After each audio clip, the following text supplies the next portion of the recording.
ঐতিহ্য অনুসারে শিবরাত্রিকে শিব ও পার্বতীর বিবাহ, শিবলিঙ্গের আবির্ভাব, নটরাজ হিসেবে শিবের তাণ্ডব এবং তাঁর ত্রিপুরান্তক রূপের সঙ্গে যুক্ত করা হয়েছে।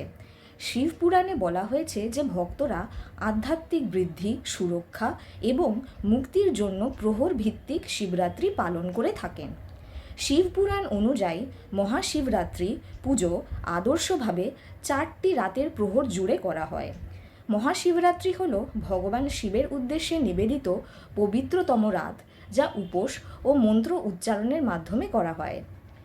পবিত্র শিবপুরাণ অনুযায়ী কৈলাসের আনন্দময় পরিবেশে শিব ও পার্বতীর মিলনের গল্পটি বর্ণিত আছে।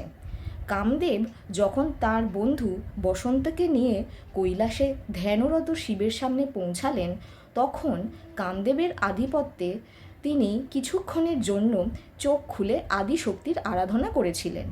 শিব ও শক্তির মিলনের জন্য সব রকম প্রয়োজনীয় শর্তও তৈরি হয়েছিল এবং প্রজাপতি ব্রহ্মা ও দেবরাজ ইন্দ্র পুরুষ ও প্রকৃতির বিবাহের কথা ভেবে আনন্দিত হয়েছিলেন। বিদ্যেশ্বর সংহিতায় বর্ণিত অনেক ঐতিহ্য আবার বিশ্বাস করে যে মহাশিবরাত্রি হল আলোর অসীম স্তম্ভের আবির্ভাব, শিব ও শক্তির নিরাকার মিলনের প্রতীক শিবলিঙ্গ। লিঙ্গ মানে চিহ্ন বা প্রতীক। মহাশিবরাত্রির দিন লিঙ্গের পূজা খুবই পুণ্যের বলে মনে করা হয়।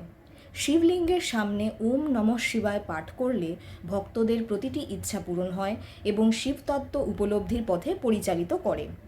শিবরাত্রি উপলক্ষে আপনাদের সামনে তাই এই বিশেষ ভিডিওটি আমি উপস্থাপন করলাম। লাইক, শেয়ার, কমেন্ট ও সাবস্ক্রাইব করতে ভুলবেন না। দেখা হবে পরের ভিডিওতে। হর হর মহাদেব।